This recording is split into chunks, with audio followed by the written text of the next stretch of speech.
at you, but you can take them at face value. Preferably you'll be saying things at each other, so after a while we may have to just move the chairs around depending on who you want to group with. So today I really want to do 3 things in our time here. The first thing is to remember what Sg50 really was. It's been a year and a month, and you know how in internet time, things expire very, very quickly. Something that trends for one day may be forgotten the following week. If influencers or bloggers get into scandals and they take their accounts off for 48 hours, it's like career suicide. So I think our conception of time has also changed in the internet age. It'll be interesting to see what this diverse group of us still remember of Sg50. Secondly, maybe reflect a bit about Sg50+1 from this year and how different it was. For starters, they no longer showed the montage of the late Mr. Lee Kuan Yew sobbing while he was signing the contract, yet there was still some sentiment about his loss or his presence or absence on Twitter. And thirdly, it would be nice for us to plan or to think about what SG100 is going to look like 49 years from now. Hopefully most of us would still be around by then, so maybe we can project what we think it's going to look like. So why is this even important? Why do we need to care about what ordinary people like us think as opposed to what the state thinks? Singapore is quite a particular makeup. I'm not sure where all of you are from. I don't want to assume you're all local or have spent a lot of time here. But 3 things are very particular. The first is with culture. I think a lot of culture in Singapore is mass-produced.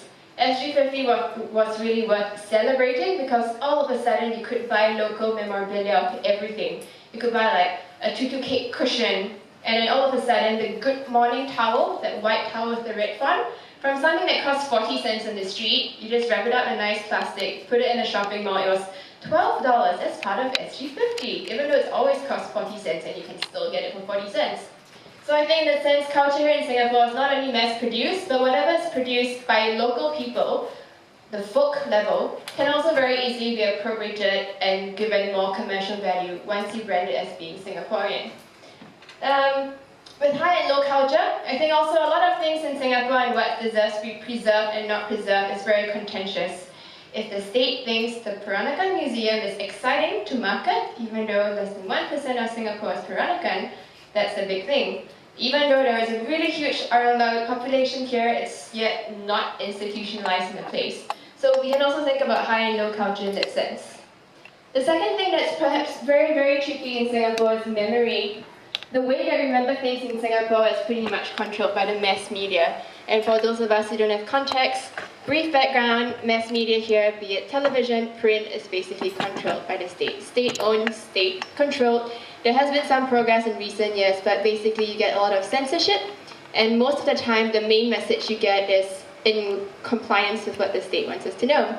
So in that sense, a lot of fringe memories, things that people remember differently, such as when apparently communists were rounded up in Operation Cold Sore, we get very different versions of it when you read, say, the Straits Times versus books that are banned in this country. So there's the state version of memory, and then there's the folk version of memory, depending on what you've experienced. Thirdly, because of that culture and memory, history in Singapore is also quite contentious. If you've taken social studies in Singapore, there is one version of events. The indigenous person who brought us to civilization was Sang Nila Utama. And in this year's Singapore National Day Parade, all of a sudden they introduced the Badang. They got his folklore horrendously wrong, but still it was an effort to go back before Sang Nila Utama. So there's an institutional version of history, but there's also the folkloric version of history on the Malay peoples, the fishermen, the islanders, the people from the Malacca Straits. That version you don't often get. You often get the British coming in, cleaning up Singapore, making us society progress, cleanliness, capitalism, and we're now the best in Asia or something. So there's the hegemonic version of history, but there's also the subversive version of history. And to show you an example of how this is institutionalized in Singapore, I'm going to show you a website. So last year, when our late Prime Minister passed away, in the first 12 hours, I looked at what was said about him on social media. First things first, whenever people see the headlines, they usually assume that the main things people said about him in their earliest hours was to discredit him or to talk bad about him or to brand him as an evil person who was very controlling. Contrary to that, a lot of the sentiments were actually overwhelmingly positive, in part because they were dominated by the mainstream press. For example, there was a lot on how we should portray him, on how mainstream media outlets on the internet were going to remember and respect him.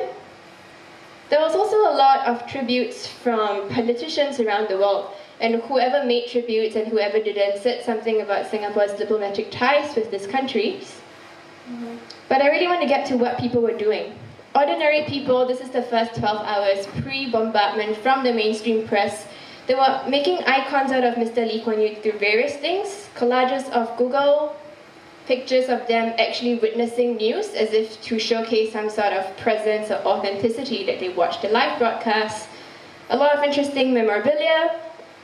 The other thing that I really enjoyed that the internet does not want me to show you was a lot of art. So people were drawing him in all sorts of silhouettes.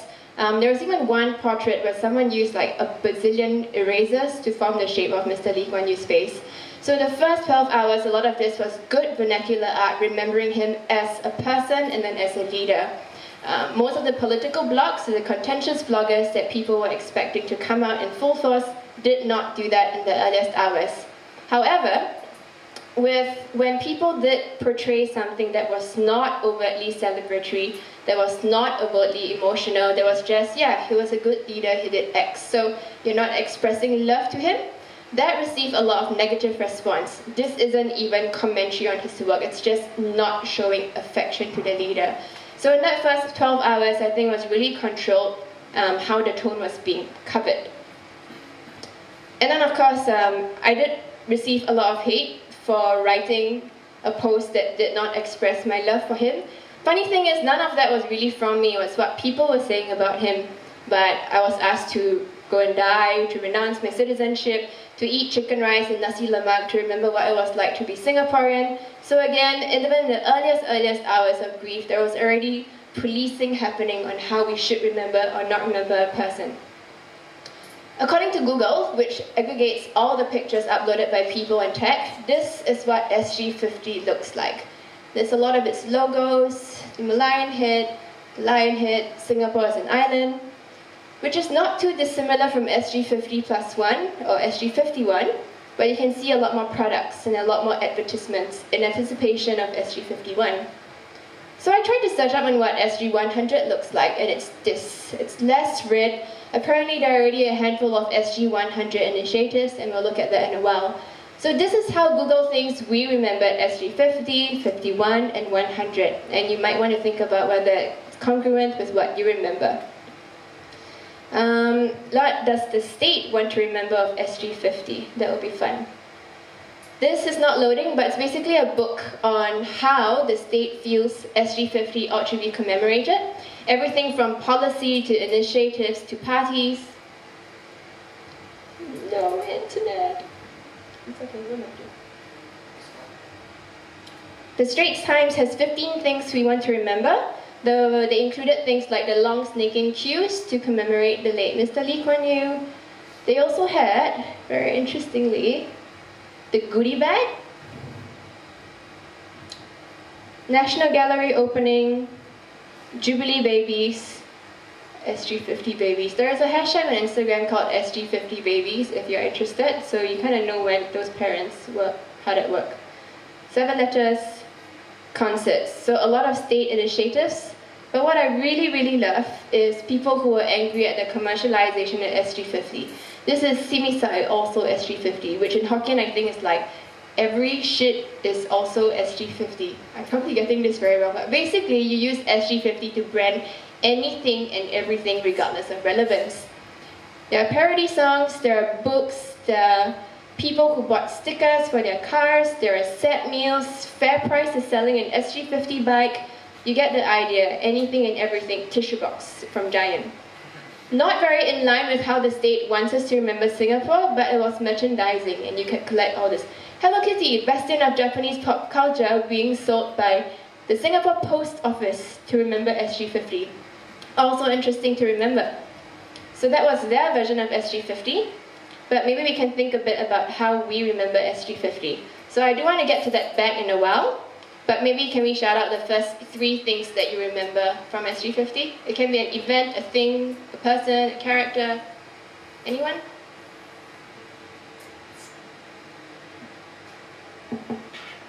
Singapore Memory Project. Okay. From state? Okay. Anything else? Okay, interesting. That can be helped. Fate, God, time. The whale.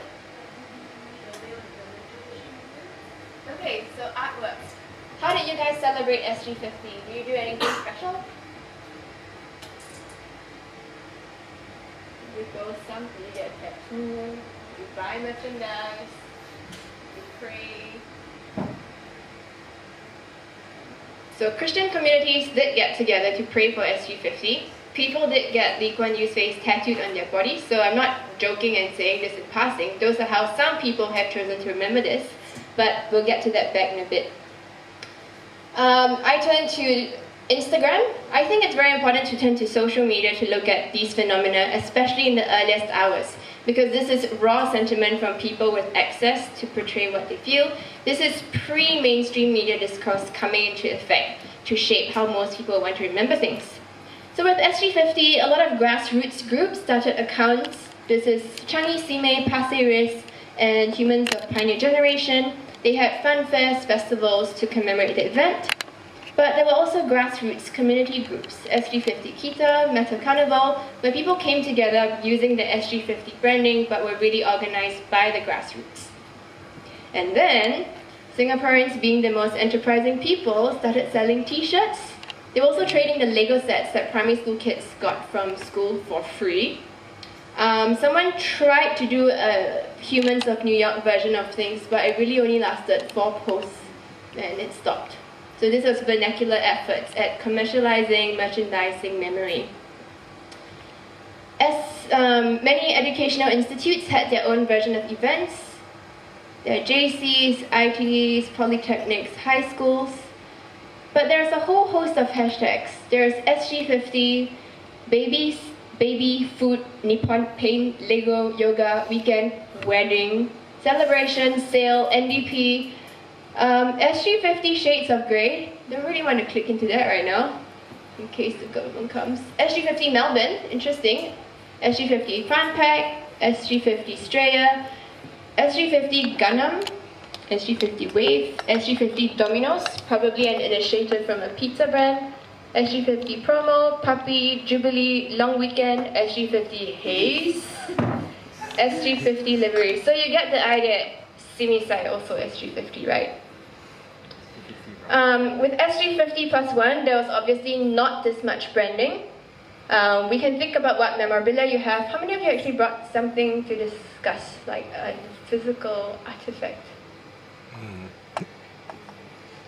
related to Sg50? It's okay, we're just one person, thank you. Wow. We'll just use memory later on. Why is it important to look at hashtag publics? I've already said I think vernacular memory is very important. It's also pre-shaping from the state. But I want to show you an example from the RIP cases and why this is especially important. For example, chasing hashtag Jakarta blasts. I looked at it in the first hour. Before this, the media reporting that it was a terrorist attack, that it was a local attack, that it was a street fight, and there were so many versions of it because news wasn't really coming out of Jakarta very transparently. And there were a lot of hashtags, Sarina Tarmin, Pray for Indonesia, Pray for Jakarta, and what I did was to look at what the very first hashtag was. It seemed as though the Western press, especially CNN, The Guardian, and Time, were popularizing Kima Tidak Tatuk as the main hashtag rather than Pray for Jakarta, Pray for Indonesia, which is kind of global. And they said that it debuted because of the blasts. But once I clicked into it and looked at it, it originated more than 2 years ago, and it started from a sporting group using it as their slogan, and it was later adopted by people in Jakarta for that event. So I think, again, when we hear straight from people, from the horse's mouth, we get a different version of history. I'm pretty sad the images aren't loading, but I promise you they're great. I did the same thing with Occupy Central. I tried to look at what were the first few images people would hashtag at RIP events. So there were always visual symbols. They borrowed emblems from other social movements. For example, in Occupy Central, they had both hands up, borrowed from Ferguson. They also borrowed the Guy Fawkes mask. That's nothing related to Hong Kong culture. They also appropriated slogans from Les Miserables, that people want their freedom and they're taking to the streets. Emblems from pop culture, there were a lot of pictures of Totoro, that fat red rabbit thing, and he was holding a yellow umbrella. So umbrella, yellow being the color of the ribbon that was representing Occupy Central, that was also popularized.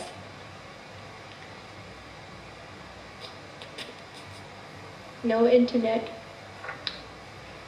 Sure. Crystal, Yes. can you try the wireless activity? Actually now it's on. I should be working. Let's try. Yay!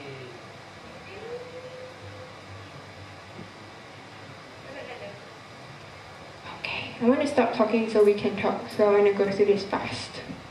Let's see what we have for Sg51, no, Sg50. Alright, the way Instagram is now organized is the top 9 posts you see are the ones that are most liked, most commented on, so it can be from anybody based on the algorithm. 1 year and 1 month post Sg50, it's now populated by spam from Eastern Europe. There are also pictures of babies, perhaps Sg50 babies and how they look like now. A lot of memorabilia, and in fact, if you click through a lot of these pictures, people are trying to get rid of their merchandise as if like 1 year later it's increased in value.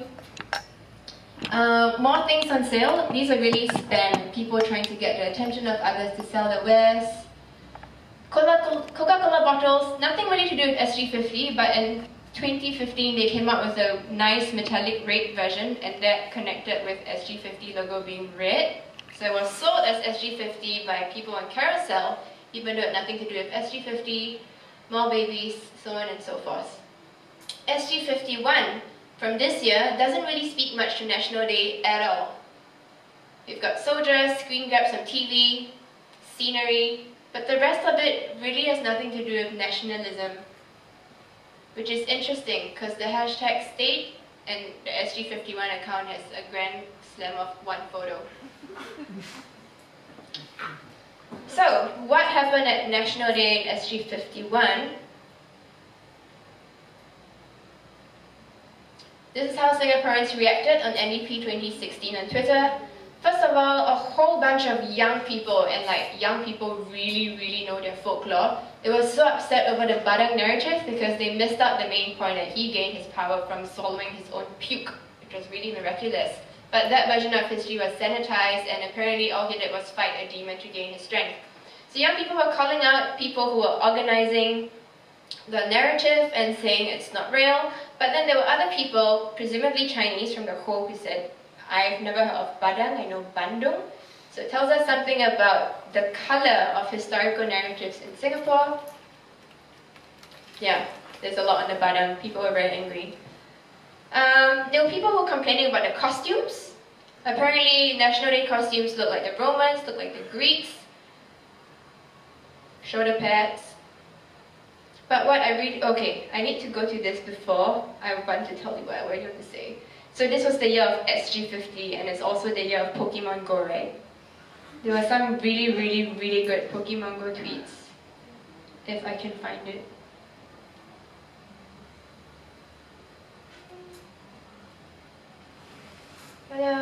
Okay, people are upset that the host looked like that.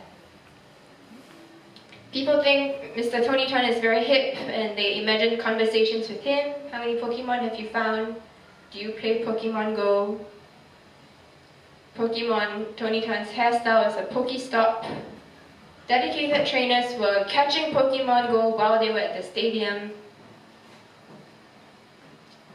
There was a commander named Desmond. I swear this was his legal name, but everyone thought it was a typo to fit into the Pokemon hype. Yeah, so this was the mainstay of all the content in the tweets. I did expect a lot of people to be reminiscing Mr. Lee Kuan Yew, however, there were only very few. Let me show you what they were. Here. People were reminiscing that this is the second year we won't see him. This one that's very tiny says, it's kind of sad to see Goh Chok Tong all by himself. This one says, remembering LKY, let's welcome our former Prime Minister, Mr. Lee Kuan Yew, remembering that he has been the former Prime Minister for years and years, but people are really feeling his absence now. And only one that is a bit sarcastic and critical when they were looking at the scene with Sky City and they asked, is this what LKY imagined when he told us to follow the rainbow? So I clicked into the profiles of 5 tweets, and these were the only 5 tweets that mentioned him in the 3-hour National Day Parade. They were all young people. We assume that because of the long queues and civil servants and pioneer generations giving narratives about Mr. Lee Kuan Yew, that they will remember him the most. Obviously, these people don't actually use Twitter very much, but young people were bringing this up despite him not being mentioned at all at National Day Parade. When Mr. S.R. Nathan passed away, similar things were mentioned about how we're now losing all our leaders, and also, of course, with the National Day rally when our Prime Minister Lee Hsien Loong had a fainting spell. There was a premature RIP Mr. Lee Hsien Loong, and people were saying how his father was calling him back. So this is young people and folklore on Twitter and how they're remembering Singapore. I think the impact of following Twitter and these types of populist sentiment is important because there were some young people who were just buying to the hype. RIP S.R. Nathan, who's going to be the next president? He hasn't been the president for a long while. These are people who don't really have context into what's happening, but they're buying into a trending hashtag, which is how memory is formed now these days. So there was Sg51. And later on, maybe we can have a good discussion on what Sg100 is going to look like. We've really exhausted the Sky City, we've exhausted the multiculturalism, but what can we think of today in terms of personalities, artifacts, events, and happenings that will still be remembered 49 years from now? For example, Amos Yee may be a very contentious figure today, but we don't actually know how he's going to be remembered for generations to come. If all the cohorts of young people acknowledge him as our hero and the fighting soldier for freedoms, he may end up being on the next $75 bill. But it's up to the people today to stand with him as he goes in and out of jail to do that. So it'll be interesting to hear what all of us think of this. I'm not going to open these links, but this is what Sg100 looks like from the point of view from the state. Apparently, we need leading thinkers to help us map what we think Sg100 should look like. So the opinions editor of Straits Times collected sentiments from 50 people.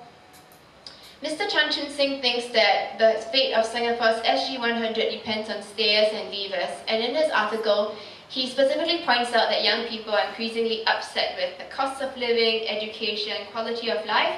But if you stay, we will have Sg100, and if you go, we will not have Sg100 because of you. So you kind of have to suck thumb and suck it up, and then make your country a good place for you to stay. Mr. Lee Hsien Loong feels that it hinges upon the economy, that we need to make it more diverse, that we need to take care of the aging population, and that we need to have a coherent national identity. This was pre his announcements about the ethnic makeup of our president or the future prime ministers. Last but not least, we have from the Workers' Party. They feel that we should move towards a non-paternalistic government to hear more from young people, especially on what they want. Because they've transited out of 50 years of shakiness, of vulnerability, of building up your economy, but we can now focus on other freedoms that apparently we were previously too preoccupied to look at. For example, human rights. That's always been just left on the shelf because we need to feed our people before we think about liberty. But they feel that we're now ready to take that on because people want to hear about it. On Instagram, Sg100 is mostly spam from non-Singaporeans. I do want to highlight 2 things. First, an Sg100 initiative. This was from a businessman who wants to run projects on improving Singapore.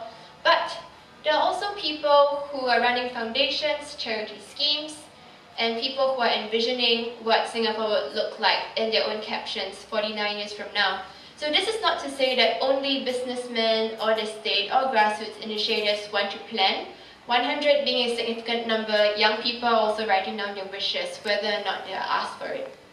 So that's what the internet says. It would be nice to see what we say now. So perhaps, if you'd like to, I kind of want a few of you to put up your hands. I'm going to announce a few ministries, and depending on your ministry, you can think about what Sg100 will look like. So who wants to be in the ministry of, okay, I have 5 ministries. Ministry of Education, you can go on to decide.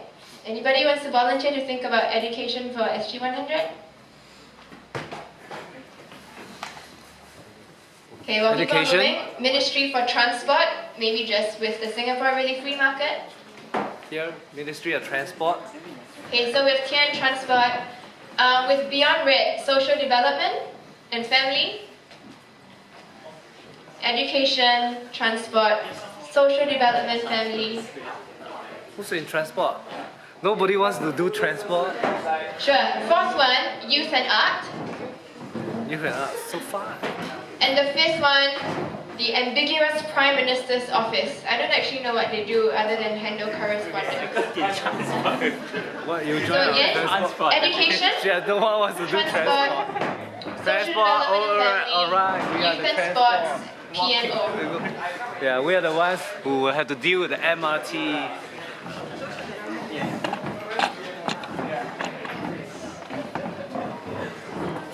Right, so the questions are on the slides until my laptop dies, but maybe think about in your specific ministry what you think SG100 would look like. If you're in transport, yeah, could be like a mega spaceship or something. If it's education. I won't use the mic. It's easier to project the voice. No, it'd be great if you use the mic, then we can hear. Sorry. Recording purposes. Okay. Yeah. To start off, I think we identified a few issues with education today, and one of which is the continuous emphasis on what is defined as success in Singapore, and it's something which is based a lot on finance, on earning big bucks, on making it in life, and we felt that this mentality has to be changed, and that it sounds very aspirational, okay, but as the minister,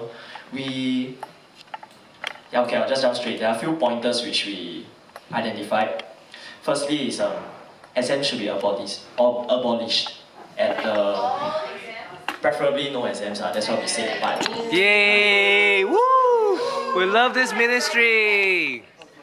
academic exams, Okay, academic exams. yes. How about like blood tests?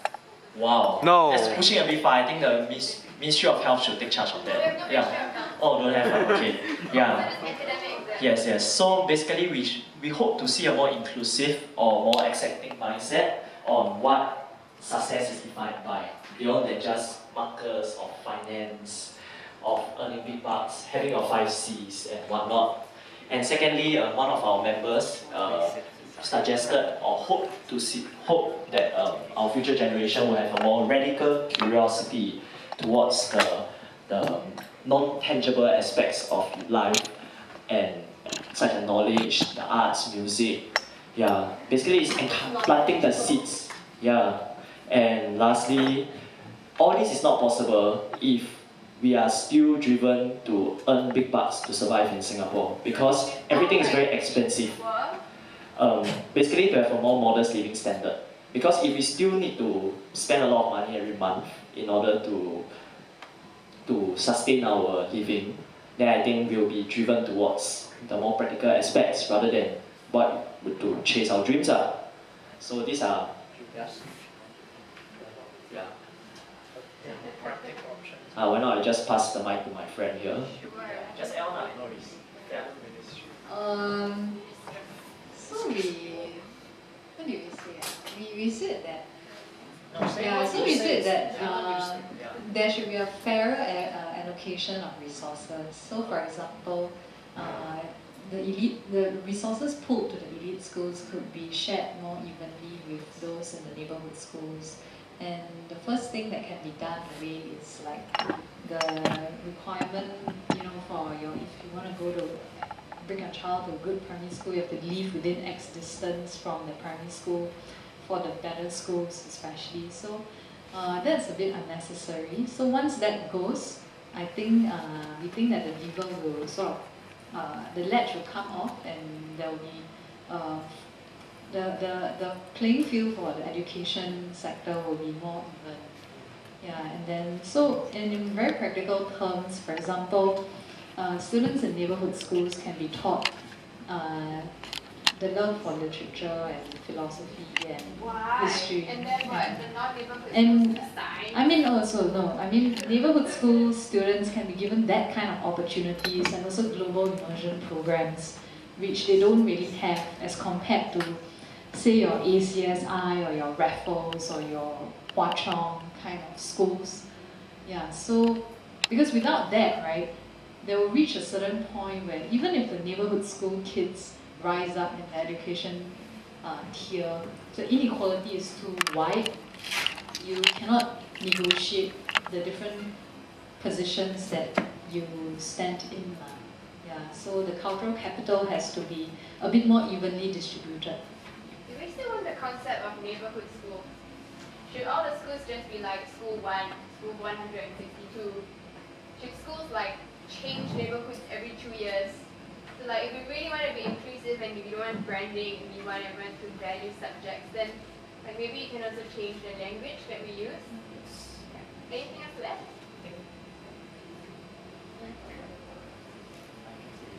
I think one more like very small aspect of education that we want to change is the existence of the bell curve. I think this one is like, okay, it's very like a very minor thing, but I think it can actually like affect big change.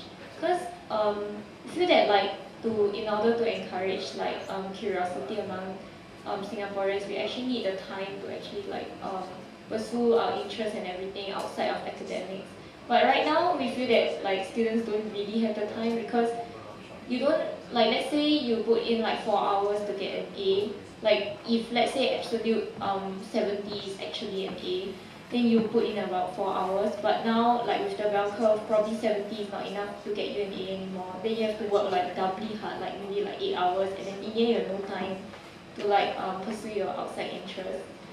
Yeah, so I think it just wants to ungamify the education system. That's interesting. Here we have our transport people. Sorry about the wires, guys. As far as you can go. The spokesperson. The spokesperson. So we Okay, someone has to come here because this is the longest. I'm okay. Can you guys hear me? So what, as the Ministry of Transport, we looked more into, we talked about a lot of things, but we looked at what will Singapore be like in 50 years from now? Will it have grown in its size, more land being reclaimed? There's certain limitations to being an island. And will it be more of a walking city? Will a lot of automobiles, will you not need as many automobiles? It looks like the government is already looking into creating more and more public transport, a lot more stations happening, so it looks like maybe they're thinking about that. So there's certain physical limitations to Singapore, and as the Ministry of Transport, we wanted to assume what will the economics, will Singapore still be an important maritime city-state, or will Malaysia build a canal and the ships will bypass us and Singapore will disappear like so many other city-states that have rose and disappeared. So we're thinking about, are we still a vital country? Are we providing more equitable transport for everyone? And we looked a lot at what's the environmental happening here environmentally, global warming, those sort of things will we be. So we're looking at it in sort of a practical sense. So I think, so in terms of transport, I think looking at how the Ministry of Transport in Singapore has been working, it seems to work towards efficiency, and I'm more optimistic about it. I think that public transport tends to make it more equitable than private transport. So that's what we're trying to do. So we're, in a sense, public transport and transport in Singapore will become more democratic, more inclusive. But of course, there is also this conflict of efficiency and inclusiveness with conservation and the environment, which I would think that the Transport Ministry would have to deal with the Urban Planning Ministry and talk to them about it. So should we like ban cars to enforce equity and democracy and I think that will actually go against democracy if we are moving towards the democratic state. So, but I'm not sure. But I would imagine that we would move towards a kind of narrative where we use transport to also show that we are, so like a kind of a tech-centric transport, so electric cars, driverless. Able to get HDB. So these are like concrete things you guys wanted. And actually I'm very impressed. This turned out to be like United Nations mock parliament.